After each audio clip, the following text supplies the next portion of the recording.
Most welcome dear students, मैं संतोष सिंह आप सभी लोगों का स्वागत करता हूं आपके अपने यूट्यूब चैनल डीजे सर पर। डियर स्टूडेंट्स, क्लास 12th के बच्चे जिनका कि होम साइंस है उनके लिए आज का सेशन बहुत ही महत्वपूर्ण है, क्योंकि इसमें हम लोग बात करने वाले हैं मोस्ट इंपॉर्टेंट क्वेश्चन आंसर के बारे में।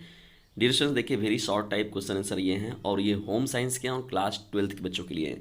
तो डियर स्टूडेंट्स, होम साइंस के सभी बच्चे कहीं नहीं हैं और वो लोग इस क्वेश्चन को एक बार ज़रूर देख कर जाएँ, क्योंकि यहाँ से उन लोग को निश्चित तौर पर प्रॉफिट मिलेगा। चलिए स्टार्ट करते हैं आज के इस महत्वपूर्ण सेशन का। देखिए हम लोग का पहला प्रश्न क्या है। Question number first, what is an infectious disease.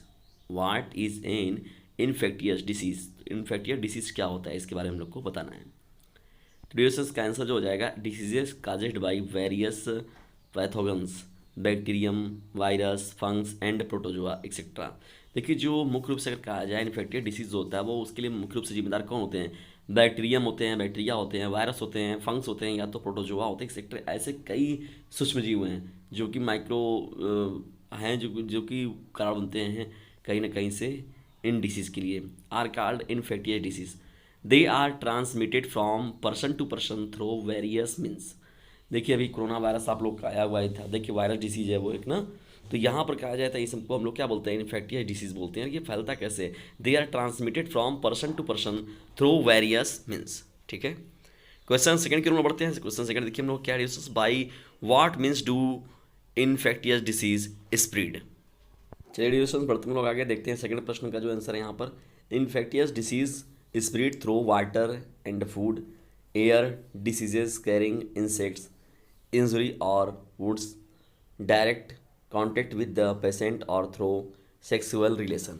देखिए डिस्टेंस, इन्फेक्टियस डिसीजेस क्या होता है, स्प्रेड मतलब फैलता कैसे है, ये मुख्य रूप से क्या देखा जाए तो through water and food, air के थ्रू देखते हैं हम लोग, डिसीजेज कैरिंग इंसेक्ट्स के थ्रू होता है, इंजरी और वुड्स के थ्रू होता है, direct contact with the patient के थ्रू होता है, और थ्रू सेक्सुअल रिलेशंस के थ्रू भी ये चीज़ें देखने को मिलती हैं। बढ़ते हैं हम लोग क्वेश्चन 3 की ओर। देखिए इंपॉर्टेंट प्रश्न है, explain the meaning of word the disinfectant and non contagious. तो डिस्टेंस इसका देखिए आंसर क्या हो जाएगा, the process of destroying microbes is called disinfection, the substance used for disinfections are called disinfectants. तो डिस्टेंस देखिए यहाँ पर मुख्य रूप से जो बातें हो जाती हैं कि डिस इन्फेक्टेंट्स क्या होते हैं, तो देखिए मुख्य रूप से इनको कहा जाता है द प्रोसेस ऑफ, ये एक प्रोसेस है एक प्रकार का, the process of destroying microbes is called disinfections, the substances used for disinfections are called disinfectants. ठीक है दोस्तों, ये इंपॉर्टेंट प्रश्न है आपका, क्वेश्चन नंबर 3। बढ़ते हैं हम लोग क्वेश्चन नंबर 4 की ओर। देखिए right the cause of malaria. Malaria के डिस्टेंस महत्वपूर्ण रूप से जो कारण है क्या है, किसके द्वारा फैलता है ये। देखिए मलेरिया जानते हैं कि बहुत ही ये एक खतरनाक बीमारियों में एक है। ठीक है, तो मलेरिया डिसीज़ के बारे में हम लोग को बात करना है, क्या कौन कौन से उसके लिए मुख्य रूप से काजेज हैं इसके। A diseases called malaria is caused by a parasitic protozoa named plasmodium. तो देखिए ये मुख्य रूप से प्लाज्म प्रोटोजोआ के कारण होता है, पैरासिटिक प्रोटोजोआ के थ्रू होता है, जिसका नाम क्या है, प्लाज्मोडियम है। ठीक है दोस्तों, प्लाज्मोडियम नामक जो ये प्रोटोजोआ है, इसी के माध्यम से ये क्या होता है, मलेरिया डिसीज होता है वो फैलता है। It is transmitted through the female mosquito. तो दोस्तों देखिए यहाँ पर फीमेल मॉस्किटो के बारे में ही बता रहा है कि यह मुख्य रूप से जो फैलता है वो किसके द्वारा फैलता है, फीमेल मच्छर के द्वारा ना। ठीक है दोस्तों, तो ये फीमेल मॉस्किटो जो होता है उसी के कारण ये क्या होता है, ट्रांसमिट करता है। ठीक है दोस्तों, ये इंपॉर्टेंट प्रश्न है आपका। एनोफिल्स है ना, एनोफिल्स उसका नाम है, फीमेल वो मॉस्किटो क्या है, एनोफिल्स इसका नाम है। तो उसी के थ्रू एनोफिलिस मच्छर जानते हैं ना, उसी के थ्रू क्या होता है, और वो एक फीमेल मॉस्किटो है जिसके थ्रू क्या होता है, ये मलेरिया डिसीज होता है वो एक दूसरे में फैलता है। ठीक है, इंपॉर्टेंट आपका प्रश्न। बढ़ते हैं नेक्स्ट क्वेश्चन की ओर। Write to first aids for dog bite. जब डॉग काट लेते हैं तो उनके स्टार्टिंग में से क्या करना है, फर्स्ट एड्स क्या है, टू फर्स्ट एड्स क्या कौन कौन से प्रयोग करना चाहिए। तो चलिए आइए देखते हैं discussions. There are two first aids for dog bite.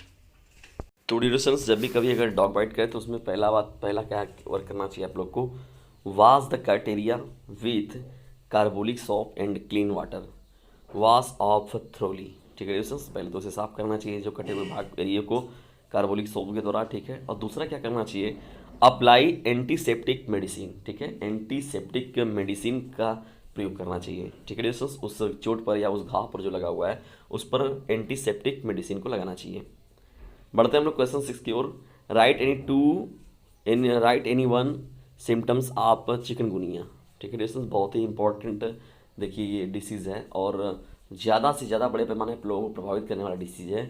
तो चिकनगुनिया के बारे में हम लोग बात देखिए, मुख्य रूप से जहाँ पर बाढ़ प्रभावित जो एरिया होते हैं, तो बाढ़ वगैरह जब आकर चले जाते हैं तो देखते हैं कचड़े के रूप में जो मलबा जमा रह जाता है, तो उनसे के द्वारा इन्फेक्टेड लोग जो होते हैं, यानी उस कचड़े के द्वारा लोग प्रभावित जो होते हैं उसी को हम लोग चिकनगुनिया बोलते हैं और बहुत ही ये खतरनाक बीमारियों में एक है।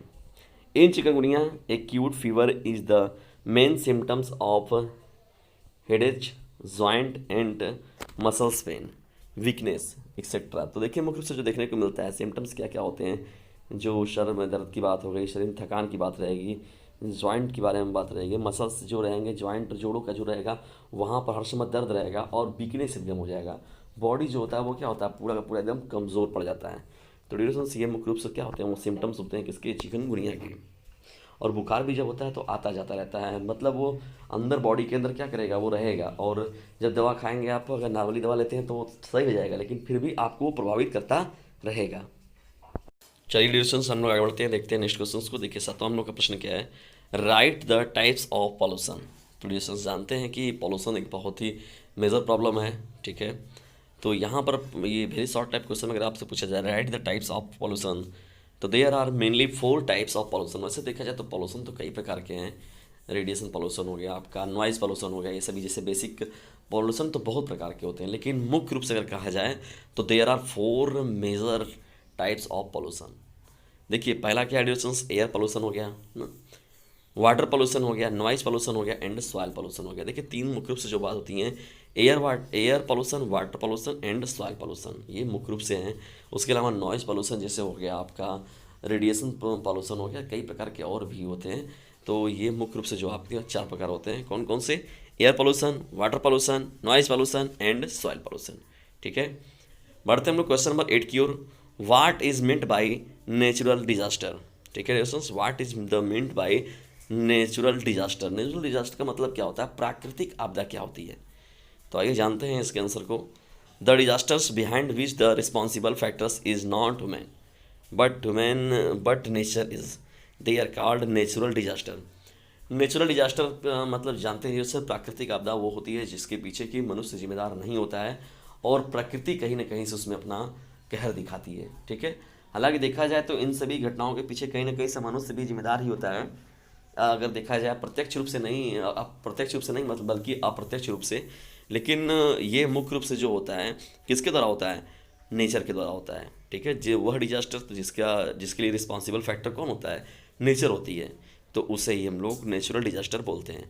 जैसे अगर हम लोग देखें डिजास्टर, जैसे आप लोग का भूकंप आना हो गया, सुनामी आना हो गया ना, बाढ़ आना हो गया, तो ऐसे तमाम जो भूस्खलन हो गया, तो ऐसे तमाम जितने भी जो घटनाएं होती हैं उन सभी को हम लोग नेचुरल डिजास्टर में देखते हैं, ठीक है।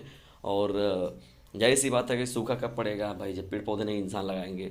और कई प्रकार की चीज़ें जब होती हैं, बाढ़ आ गया, ये आ गया, तो कहीं ना कहीं से इसके पीछे जो फैक्ट्स है मनुष्य ही है, लेकिन मुख्य रूप से लेकिन जो करने की क्रिया करते हैं वो नेचर करती है। बढ़ते हैं नेक्स्ट क्वेश्चन की ओर। देखिए क्वेश्चन नंबर 9 का क्या है, what are the natural disasters. तो आइए जानते हैं कुछ महत्वपूर्ण डिजास्टर्स कौन कौन से हैं। देखिए यहाँ से क्या हो गया, फ्लड्स हो गया, ठीक है, जिसे हम लोग बाढ़ कहते हैं। ड्रॉट्स हो गया, सूखा। अर्थक्वेक मतलब जानते ही हैं आप लोग का भूकंप हो जाएगा। Land slides, volcanoes, eruptions, cyclones, cloud burst, the tsunamis, hail storms etcetera are natural disaster. तो डिजास्टर ये कुछ महत्वपूर्ण आपके नाम हो जाएंगे जिन्हें हम लोग नेचुरल डिजास्टर में रखते हैं, ठीक है। इंपॉर्टेंट आपका प्रश्न। क्वेश्चन नंबर 10 की ओर बढ़ते हैं हम लोग। What is the unit of measurement of intensity of sound. तो डिस्टेंस जो हम लोग इंटेंसिटी ऑफ साउंड का जो मेजरमेंट करते हैं वो किस में करते हैं, डेसिबल में करते हैं। The unit of measurement of intensity of sound is decibel, ठीक है डिस्टेंस। तो ये रहे मोस्ट इंपॉर्टेंट आपके 10 क्वेश्चन क्लास 12th के बच्चों के लिए, सीबीएसई बोर्ड के बच्चों के लिए मोस्ट इंपॉर्टेंट ये जो प्रश्न हैं आपके होम साइंस के बच्चों के लिए बहुत ही इंपॉर्टेंट है और यहाँ से प्रश्न आपके पूछे जाने की संभावना पूरी की पूरी बनी हुई है। तो ड्यूरेशन से एक बार इन प्रश्नों को देखकर ज़रूर अपने एग्जाम में जाएं। और वीडियो थोड़ा सा भी आप लोग के हेल्पफुल लगता है तो इसे लाइक करें, शेयर करें, और चैनल पर तो चैनल को सब्सक्राइब करना बिल्कुल भी ना भूलें। तो डियर स्टूडेंट्स इसे शेयर ज़रूर करें। और उसके साथ ही साथ यदि क्लास 10th के बच्चे हैं, क्लास 10th के बच्चों के लिए और क्लास 12th के बच्चों के लिए, यूपी बोर्ड एग्जामिनेशन के बच्चों के लिए अगर कहा जाए, उसके साथ ही साथ तैयारी एंट्रेंस एग्जाम की तैयारी के बच्चों के लिए महत्वपूर्ण रूप से क्लासेस जो होती हैं उस चैनल पर मिलती रहती हैं डियर स्टूडेंट्स। तो इस चैनल से ज़रूर जुड़ें और लोगों को भी जुड़ें, ताकि फ्री में उनको महत्वपूर्ण चीज़ों का जो है वो मिल सके। और 950 690 285 साथ ही हमारा व्हाट्सएप ग्रुप नंबर है। ये नंबर आपको डिस्क्रिप्शन बॉक्स में से भी मिल जाएगा, वहाँ से ले लीजिए उस नंबर से, और इस नंबर से व्हाट्सएप ग्रुप मैसेज करिए, मैं आप लोग को ग्रुप में जोड़ लूँगा, जिससे कि आप लोग का इन सभी महत्वपूर्ण जो मैं आप लोग को क्लास ले रहा हूँ इन सभी का जो PDF होगा वो भी आप लोग को ईजिली तरीके से मिल जाएगा, और आपने बोर्ड एग्जामिनेशन में और साथ ही साथ कम्पिटिटिव एग्जाम में अपना बेहतर ज़रूर देंगे। जल्दी मिलते हैं नेक्स्ट वीडियो में, तब तक के लिए टेक केयर, गुड बाय, जय हिंद, जय भारत।